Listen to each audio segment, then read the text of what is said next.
Carswell is with me now. 4 million people voted for us, which is great, but unfortunately the electoral system means it's very difficult to convert that into seats. But you know, it's disappointing, but I think there are good reasons for us to actually be cheerful. We got 4 million votes, which is extraordinary success. We're going to get a referendum in the next 2 or 3 years on EU membership, which is one of our core reasons for existing. And you know, the other reason why we need a bit of optimism is because optimism works in politics, and I think we perhaps need a little bit more of it. But if you are going to get a referendum, which you've said, though many in UKIP were denying it before the election, you now seem to accept that Mr Cameron will deliver. There is a majority in the House of Commons for a referendum, and that's a historic event. It hasn't been like that for 30 years. But once we've had the referendum, whatever the result, whether it's in or out, what's the purpose of UKIP? Well, I think UKIP's future lies in replacing a corporatist, dirigist Labour Party. It's significant we came second in 120 seats, many of those seats in the north of England.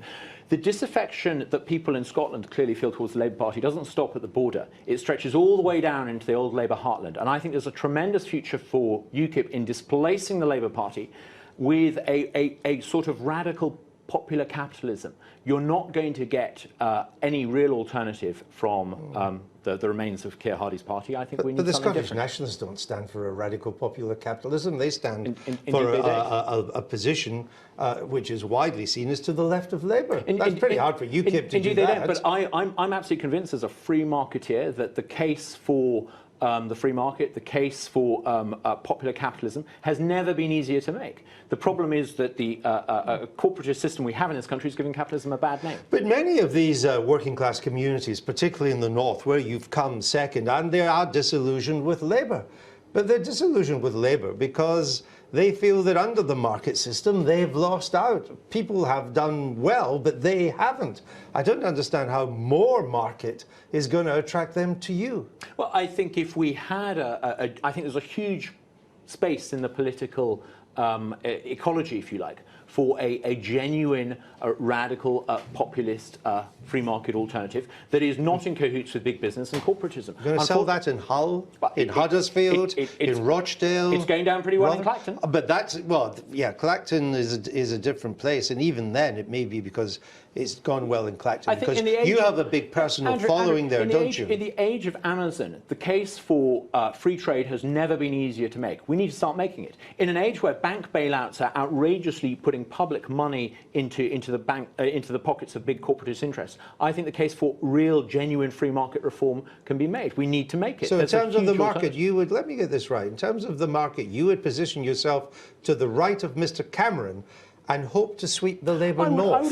I would like to position myself round about where the old Gladstonian Liberal Party used to be, and they used to do rather well in the north of England, I seem to remember. Yeah, if you a long time ago. Even I wasn't around when that was happening. If you believe in localism, returning power to civic communities, if you believe in limited government, if you believe in accountable politics, I think there's a huge, new, exciting agenda that can create.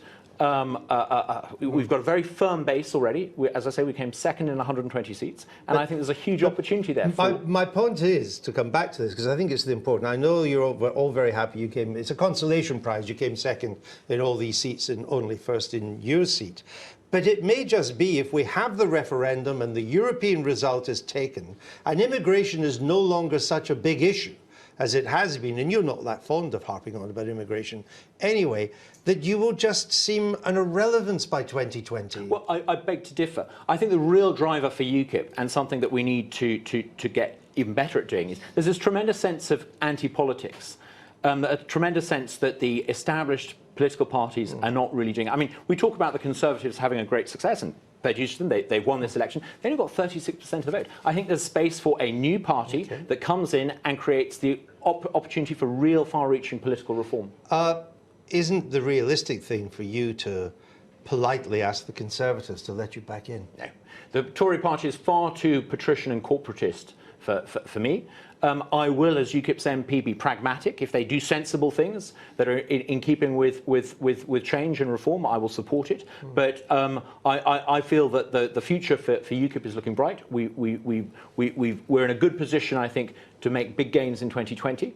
And I'm very excited about this European referendum. Who would be the person that could most deliver as leader the strategy you've outlined to me this morning? Well, I've ruled myself out, and the reason I've ruled myself out is because I can think of at least half a dozen people who could do a much better job. So who would you like? Well, you've got a choice between, I think, Patrick Flynn, Suzanne Evans, Stephen Wolfe, Paul Nuttall. I These are know good the people. choice. Who would you like? Let's wait and see. Let's have a conversation. Let's see what they've got to offer in terms of tone, in terms of style, in terms of approach. Mr. Farage has strangely left the opportunity open that he could stand again. Would you welcome that, or will you dissuade him from it? I think Nigel's earned the right to have a bit of time, and I think all of us, all 50,000 of us in the party, need to reflect. We're a mature party. We're not a one-man show. So should he stand again, or shouldn't he? I think we need to listen to what the other candidates have to say in terms of tone and style, and I think we need to take a considered decision in September. Very well. Douglas Carswell, thank you very much. You didn't frankly have the balls to put country before party.